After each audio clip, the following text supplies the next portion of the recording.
خطے میں بدماشی کرنے والے افغانستان کی اکڑ نکالنے کا مشن شروع۔ اب رشیا افغانستان کو مزہ چکھائے گا۔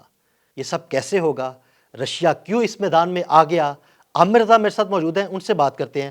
عامر بھائی، پورے خطے میں ایک بدماشی شروع کی ہوئی ہے افغانستان نے، دہشت گردی کا ایک پورا نیٹ ورک اس نے پھیلا رکھا ہے۔ اسی دوران رشیا بھی اب اس میدان میں کود پڑا ہے۔ یہ آگے کیا ہونے جا رہا ہے اور یہ سارا معاملہ کیا ہے، ہمارے ناظرین کو بتائیے گا۔ بسم اللہ الرحمن الرحیم۔ رشیا ابھی کودا نہیں ہے، رشیا پہلے سے اس سارے معاملے میں موجود ہے۔ مطلب اب میں نے صرف آپ کی بات کی، اس کی تصدیق کی ہے کہ ابھی کودا ہے۔ رشیا پہلے سے طالبان کے حوالے سے بہت سینسیٹیو ہے۔ دیکھیں، رشیا جب انویڈ کیا تھا تو وہاں کی گورنمنٹ نے رشین فوج کو بلایا تھا تاکہ وہ وہاں پر آئے اور وہاں پر جو حالات جو تھے مخدوش تھے، خانہ جنگی تھی، اس کا خاتمہ کریں۔ چلے وہ جنگ کسی اور طرف چلی گئی۔ اس کے بعد رشین سٹیٹس ٹوٹتی ہیں تو ایک واحد ریاست ایسی ہے جس میں آج بھی رشین فوجی اڈا موجود ہے، اور وہ ریاست کا نام ہے تاجکستان۔ دوشنبے کے قریب ہی یہ بڑا فوجی اڈا موجود ہے جہاں پر تمام انسٹالیشن جو ہے رشیا کی موجود ہیں۔ نہ صرف ان کے فوجی موجود ہیں بلکہ ان کے ہیلی کاپٹرز بھی موجود ہیں، ان کے ہوائی بیڑا بھی موجود ہے، یعنی فضائی جو فائٹرز ہیں، فائٹر جیٹس موجود ہیں، اور ان کی بھرپور سرویلنس ہے۔ اب یہ ہوا یہ کہ طالبان، جن کو آپ نے کہا خطے کا بدماش، میں سمجھتا ہوں یہ پوری دنیا میں دہشت گردی کے امام ہیں۔ یہ دہشت گردی کرتے ہیں اور انہوں نے کہاں سے کہاں تک دہشت گردی کا نیٹ ورک پھیلایا ہوا ہے۔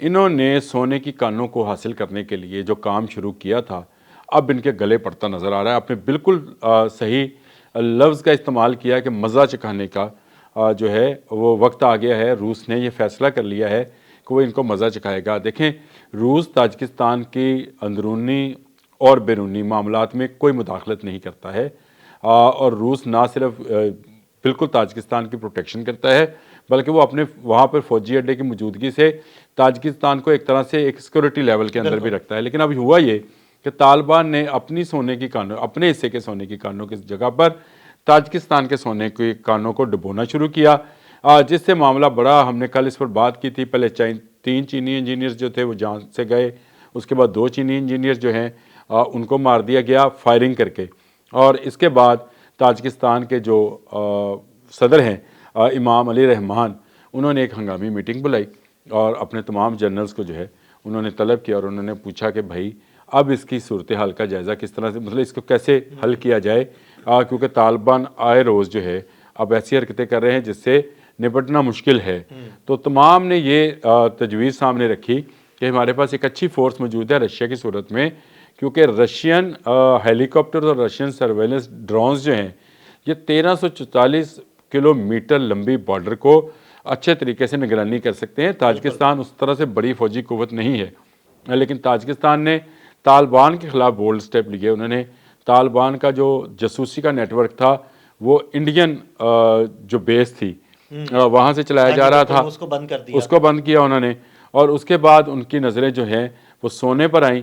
اب سونا جو ہے یہ کمزوری ہے اس وقت ورلڈ ٹریڈ مارکیٹ کی۔ اس وقت آپ کو پتہ ہے سونا ہر آنے والے دن میں اس کی قیمت میں اضافہ ہوتا چلا جا رہا ہے، تو رشیا کو اب بلایا گیا ہے۔ یہ بین ویسی ہی صورتحال ہے جس کا میں نے شروع میں اس لیے آغاز میں کیا تھا۔ ہمیں یہ بتایا جاتا رہا کہ رشیا نے انویڈ کیا تھا، حالانکہ وہاں کی گورنمنٹ نے رشیا کو بلایا تھا کیونکہ وہاں پر خانہ جنگی موجود تھی۔ اس وقت تاجکستان نے بھی اپنی 1344 کلومیٹر لمبی سرحد کو محفوظ بنانے کے لیے رشیا کو بلا لیا۔ تو عملاً اگر آپ اس کو کہیں تو اس کو کہا جا سکتا ہے کہ طالبان اور رشیا کی ایک مرتبہ پھر جنگ ہونے لگی ہے، کیونکہ رشین فوجی جو ہیں وہ اس تاجکستان کی سرحد پر آنے کا مطلب یہ ہے کہ ایک مرتبہ پھر طالبان فورس اور رشین فورس آمنے سامنے ہو جائیں گی۔ بھائی پہلے تو افغانی پاکستان کی وجہ سے بچ گئے، لیکن اس دفعہ رشیا سے بہت مار پڑنے والی ہے۔ دیکھیں، مار تو ان کو پہلے بھی اچھی خاصی پڑی تھی، اور اگر اس وقت امریکہ اور پاکستان مل کر ان کو نہ بچاتے، بلکہ دنیا کہنا چاہیے مجھے، یہ اس میں کوئی نہیں ہے، پاکستان کا تو راستہ بھی تھا، اور پاکستان نے رشیا سے بچنے کے لیے، کیونکہ کہا جا رہا تھا کہ یہ جو بدمست ریچھ ہے یہ پاکستان کے گرم پانیوں تک آنا چاہتا ہے، اور اس میں کسی طور پہ حقیقت ہو بھی سکتی ہے، ہم اس پہ بحث نہیں کرتے ہیں۔ لیکن آپ مجھے یہ بتائیں، طالبان جو ہیں یہ پہلے جو جنگ ہوئی تھی اس میں صرف طالبان نہیں تھے، آپ کو بھی پتہ ہے حقانی نیٹ ورک الگ سے تھا، پنج شیر میں احمد شاہ مسعود تھا، بہت سے گروپس تھے جو آپس میں مل کے جو ہے نا وہ لڑتے رہے. بہت سارے عبدالرشید دوستم میں نام بھول رہا تھا، جو کہ افغان فورس کے کمانڈو ڈویژن کے ہیڈ تھے، اور ان کے زیر نگی جو لوگ تھے دوستم قبیلے کے، وہ سارے کے سارے کمانڈوز تھے. عبدالرشید دوستم کو اب ہم لوگ بہت یاد نہیں کرتے ہیں، لیکن بڑا کردار ہے ان کا اس ساری جنگ کے اندر. وہ اب طالبان کے ساتھ نہیں ہیں، NRF بن چکی ہے جس میں چھوٹے چھوٹے جو گروپ تھے وہ اکٹھے ہو چکے ہیں. احمد شاہ مسعود کے بیٹے، ان کا نام بھی احمد شاہ ہی ہے، ان کے جھنڈے تلے وہ جمع ہیں، اور یہ بھی تاجکستان کے ساتھ لگنے والی ایک سرحد ہے جس پر وہ موجود ہیں. تو اب طالبان کی فورس وہ نہیں ہے. میں نے 2 دن پہلے آپ نے اور میں نے ایک ڈسکشن کی تھی جس میں نے بتایا تھا کہ طالبان کے اندر بھی قندھاری اور حقانی نیٹ ورک جو ہے ان کا آپس میں کلیش ہے.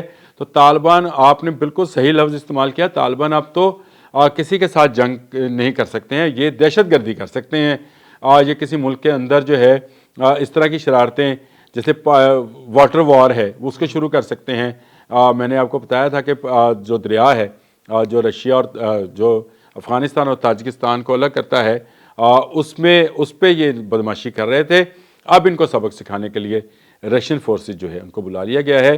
ان کے ہیلی کاپٹر جو ہیں اور ان کے ڈرونز جو ہیں وہ مکمل سرویلنس کریں گے، اور اگر طالبان نے اب کوئی حرکت کی تو ان کا انجام بہت برا ہوگا.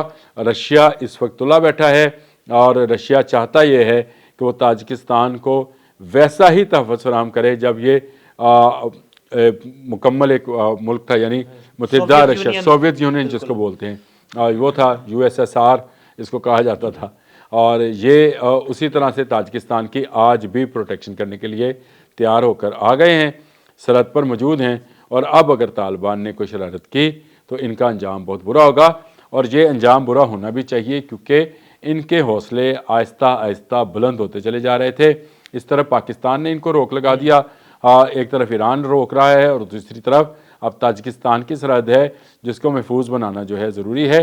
لیکن اب کے طالبان جو اگر یہاں پر جنگ کو چھیڑتے ہیں یا رشیا کے ساتھ کوئی شرارت کرتے ہیں تو نہ صرف رشیا اور تاجک فوجیں جو ہیں مد مقابل ہوں گی، بلکہ NRF جو ہے وہ بھی تلی بیٹھی ہے. ہاں جی بالکل. یہ جو جن گروپس نے آپس میں مل کے رشیا کے خلاف جنگ لڑی تھی، اب وہ تقریباً سارے گروپ آپس میں اختلافات کی وجہ سے ایک دوسرے سے الگ الگ ہو چکے ہیں. اس میں اختلافات جو ہیں، کچھ اختلافات علاقائی ہیں، کچھ مفاداتی ہیں، اور کچھ مذہبی اختلافات بھی ہیں. اس کو مد نظر رکھا کریں تاکہ یہ پتہ ہو کہ وہاں پر اس وقت جو خانہ جنگی کی سی کیفیت بنتی چلی جا رہی ہے جس میں قندھاری گروپ اور حقانی گروپ جو ہیں آپس میں گتھم گتھا ہیں. ہیبت اللہ اخوندزادہ جو ہیں ان کا کنٹرول آہستہ آہستہ کابل میں کمزور ہوتا چلا جا رہا ہے.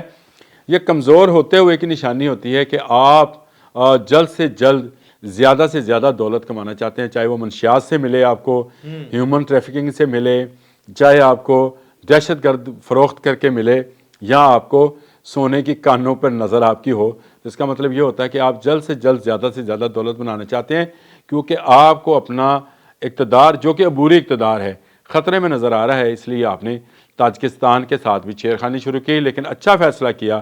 میں اسے سمجھتا ہوں تاجکستان نے کہ انہوں نے امام علی رحمان جو ہیں انہوں نے اپنے جنرل کے ساتھ مل کر کہ انہوں نے اپنے آپ کو آگے کرنے کے بجائے رشیا کو آگے کر دیا ہے.